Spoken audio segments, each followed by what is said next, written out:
시청자 여러분 안녕하십니까? JTBC 아침 뉴스입니다. 제19호 태풍 쏠리기 한반도를 향해 북상하고 있습니다. 현재 속도대로라면 전북은 오늘 밤부터 영향을 받기 시작해 내일이 최대 고비가 될 것으로 보이는데요. 취재기자 연결해 자세한 태풍 상황 알아봅니다. 주혜인 기자 전해주시죠. 네, 태풍 쏠릭은 오늘 새벽 3시 기준으로 제주도 남쪽 약 430km 해상에서 북상하고 있습니다. 최대 풍속 초속 43m에 이르는 강한 중형급 세력을 유지하고 있는데요. 예보대로라면 태풍은 내일 오후 광주 서쪽 해상에 상륙해 모레 새벽 서울을 강타할 것으로 보입니다. 전북은 오늘 밤부터 태풍의 직접 영향권에 들겠습니다. 기상청은 오늘 오전 서해 남부 전해상에 풍랑 예비특보, 오늘 오후엔 서해 남부 전해상을 비롯해 전라북도 전역에 태풍 예비특보를 발표했습니다. 전북은 태풍이 광주 서쪽 해상을 지나는 시점, 그러니까 내일 오후 3시쯤이 최대 고비가 될 것으로 보입니다. 내일부터 모레까지는 전북에 50에서 100mm의 많은 비가 내리겠는데요. 많은 곳은 150mm 이상도 오겠습니다. 이번 태풍은 비도 비지만 강풍 피해가 클 것으로 예상됩니다. 기상청은 내일과 모레 내륙엔 초속 14에서 20m 이상, 바다엔 초속 40m 이상의 매우 강한 바람이 불 것으로 내다보고 있습니다. 전라북도는 집중호우에 대비해 급경사지 87곳과 하천주차장 9곳 등 취약 지역을 점검하고 덕유산과 지리산 야영객들의 대피를 유도하는 등 비상 대응 체계에 들어갔습니다. 또 강풍에 대비해 선박을 대피시키고 해안가와 방조제 출입을 통제할 예정입니다. 오늘부터 사흘 동안 덕유산 국립공원의 탐방로와 야영장 등 주요 공원시설은 전면 통제되고 24일부터 이틀 동안 예정됐던 부안의 위조 성사와 달빛 걷기 축제도 전면 취소됐습니다. JTBC 뉴스 주혜인입니다. 사람도 햇볕에 오래 노출되면 화상을 입는 것처럼 과일도 마찬가지입니다. 올여름 폭염으로 과일이 화상을 입는 일소병 피해가 심각한 수준인데요. 엎친 데 덮친 격으로 태풍까지 북상하면서 과수 재배 농민들이 마음을 졸이고 있습니다. 하원호 기자가 보도합니다. 갈색빛으로 썩어버린 사과들이 과수원 구석에 버려져 있습니다. 마치 화상을 입은 것처럼 햇볕에 데이는 일소병에 걸린 사과들입니다. 가지에 매달린 사과도 성한 게 별로 없을 정도입니다. 안 따내면 또 탄저병 같은 게 또 옮길까 봐 계속 따내고 있어요. 그러면 또 따내도 또 생기고 따내도 또 생겨서 좀 속상해요. 일소병은 높은 기온에 일조량이 지나치게 많을 때 발생하는데 올해는 한 달 넘게 폭염이 이어지면서 피해가 확산되고 있습니다. 사과 산지로 유명한 무주 무풍 지역에서만 전체 과수 재배 면적의 10% 이상이 이런 일소 피해를 입은 것으로 추산되고 있습니다. 해발 고도 500m, 고랭지에 자리 잡은 장수의 사과 농가도 100년 만에 찾아온 폭염의 기세를 피하지 못했습니다. 보통 사과는 햇볕을 받아야 보기 좋게 익어가는데 오히려 그늘에 있던 사과만 정상적으로 자랐고 햇볕을 받은 사과는 일소병에 걸렸습니다. 폭염 피해를 줄이기 위해 바닥에 깔아둔 반사필름도 제거하고 매일 물을 뿌렸지만 소용이 없었습니다. 40년 동안 농사를 해봤지만 원래처럼 이렇게 가뭄이 심하고 햇빛이 이렇게 강렬하게 이렇게 한 달 이상을 계속 이렇게 온도가 높은 해는 제가 처음 느껴봤고요. 과수 재배 농민들은 한반도를 관통할 것으로 예상되는 태풍 걱정에 다시 마음을 졸이고 있습니다. 그나마 남은 사과마저 거센 바람에 떨어질까 서둘러 수확에 나섰습니다. 수확해서 판매 단계인데 이제 태풍이 온다고 하니까 우리 농민들 지금 심정은 큰 걱정이 되죠. 지금 그냥 무사히 지나갔으면 좋겠습니다. 봄에는 냉해로, 여름엔 폭염으로 피해를 봤던 과수 농민들이 이젠 태풍 걱정에 애를 태우고 있습니다. JTBC 뉴스 하원호입니다. 지난달 군산항에 정박하던 배에서 외국인 선원들이 잇따라 달아난 일이 있었죠. 이들의 행방이 벌써 3주째 오리무중인데 관계기관들은 책임을 서로 미루고 있습니다. 오정현 기자입니다. 달아난 베트남 선원 31살 우엔입니다. 그염 모자를 쓴 남성은 나흘 먼저 미입국한 또 다른 베트남 선원입니다.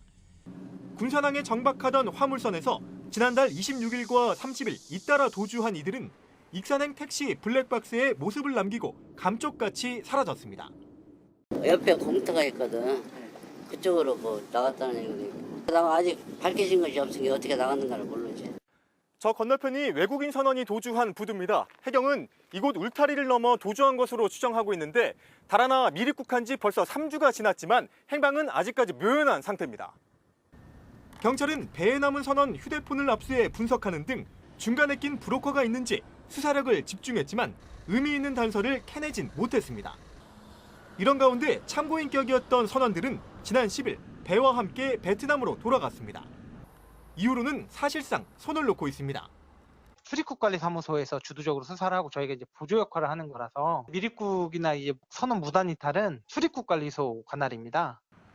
하지만 출입국관리사무소는 미입국자들을 경찰이 잡아오기만 기다리고 있습니다. 잡으러 가는 거는 그러니까 줌으로 하는 데는 해경이 저희가 자료 같은 거는 또 올 건 또 오고 하는데 아직 잡히진 않았습니다. 관계기관들이 서로 책임을 떠넘기는 사이 미입국자들은 이미 수도권 지역으로 빠져나갔을 가능성이 점쳐지고 있습니다. JTB 뉴스 우정현입니다.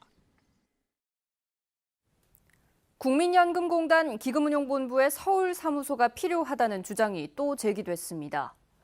우여곡절 끝에 지난해 기금운용본부가 전북 혁신도시로 이전했지만 기금운용본부 흔들기가 계속되고 있습니다. 송창용 기자입니다. 국민연금공단의 자문기구인 국민연금 기금운용발전위원회가 최근 작성한 문건입니다. 전주 이전에 따른 대책으로 업무 생산성 제고 차원에서 서울 사무소 설치가 필요하다고 주장하고 있습니다. 국회 보건복지위원회 김광수 의원은 보건복지부에 강하게 항의했습니다. 국민연금법에 기금운용본부 소재지를 전북으로 한다는 규정이 있는데도 기금본부 흔들기를 계속한다는 것입니다.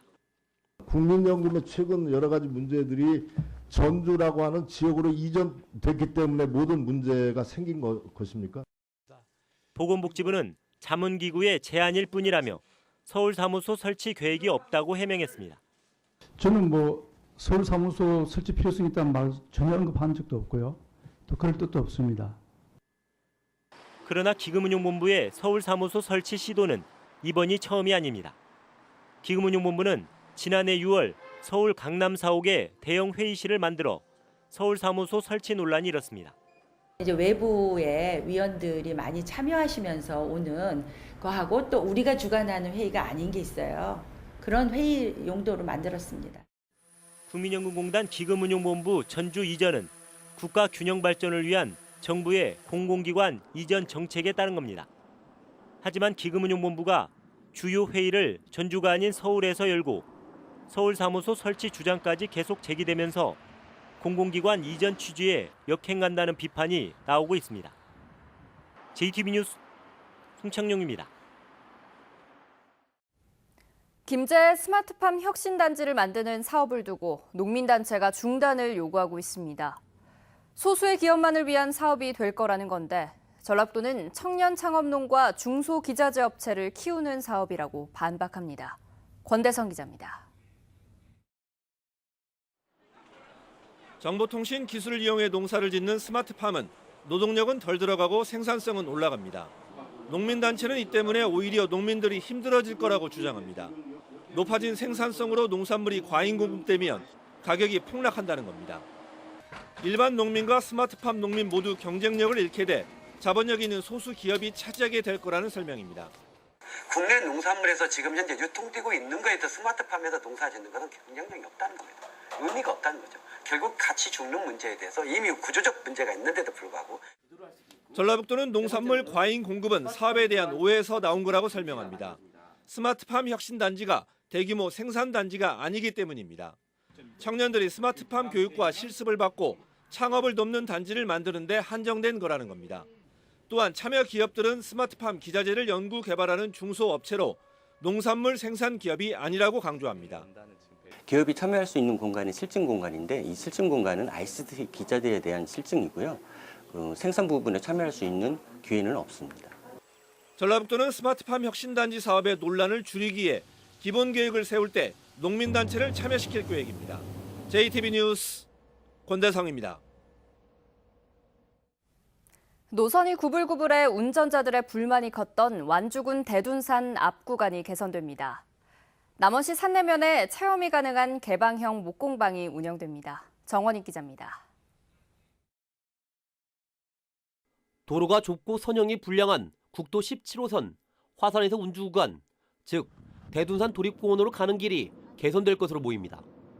완주군은 주민 설명회를 열고 화산 운주 구간이 제4차 국도 국지도 5기는 계획에 반영돼 3.1km 구간을 변경한다고 설명했습니다. 이번 시설개량 사업으로 선형을 개선해서 주민들과 도로를 이용하는 운전자들이 편안하고 안전한 도로가 되도록 노력하겠습니다. 남원시 산내면에 개방형 목공방이 상설 운영됩니다. 남원시는 평일에는 주민들을 대상으로 목공의 기술을 가르치고 주말에는 예약제로 체험 프로그램을 운영해 남원을 찾는 관광객의 좋은 추억이 될 것이라고 설명했습니다. 재미로 시작했지만 자기가 만든 것을 직접 써보면 또 맛이 틀리거든요. 순창군이 2억 원을 들여 대기오염 측정망을 설치했습니다. 순창군은 국민들이 우리 동네 대기질 앱을 다운로드받으면 순창의 미세먼지 농도를 실시간으로 알 수 있다고 밝혔습니다. 정확한 미세먼지 현황 측정이 가능하기 때문에 앞으로 미세먼지 저감 대책을 수립하는 데 큰 도움이 될 것으로 기대하고 있습니다. 익산시가 숙박업자 100여 명을 대상으로 전국체전 성공 개최를 위한 친절 교육을 실시했습니다. 참가자들은 손님을 친절히 대하고 숙박업소를 청결히 유지하는 한편 바가지 요금을 없애겠다고 결의했습니다. JTB 뉴스 정원익입니다. 어젯밤 9시 40분쯤 김제시 용지면의 한 거푸집 제조 공장에서 불이 나 2시간 만에 진화됐습니다. 다행히 직원들이 모두 퇴근해 인명피해는 없었지만 이 불로 공장 건물 3동과 거푸집 생산 설비, 완제품 등이 타 소방서 추산 9억 5천만 원의 재산 피해가 났습니다. 경찰과 소방당국은 정확한 화재 원인을 조사하고 있습니다. 최근 금강과 낙동강 등 일부 상수원에서 녹조가 발생해 조류 경보가 발령됐지만 전북 상수원에서는 녹조가 발생하지 않은 것으로 확인됐습니다. 전라북도는 지난주 용담댐과 섬진강댐, 부안댐, 동화댐 등 전북의 상수원댐을 조사한 결과 녹조가 발견되지 않았다고 밝혔습니다. 전주시가 서민들의 주거비 부담을 줄여주기 위해 조성하는 사회주택을 여성 근로자와 여대생을 위한 안심주택으로 공급하기로 했습니다. 전주시는 중화산동의 다가구 주택 15가구를 매입해 오는 10월부터 리모델링한 뒤 시세 80%의 임대료를 받고 여성들에게 공급할 계획이라고 밝혔습니다. 전주시는 올해 4월에는 팔복동에 있는 다세대 주택 10가구를 리모델링해서 저소득층에 공급했습니다.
JTB 아침 뉴스를 마칩니다. 함께해 주신 여러분 고맙습니다.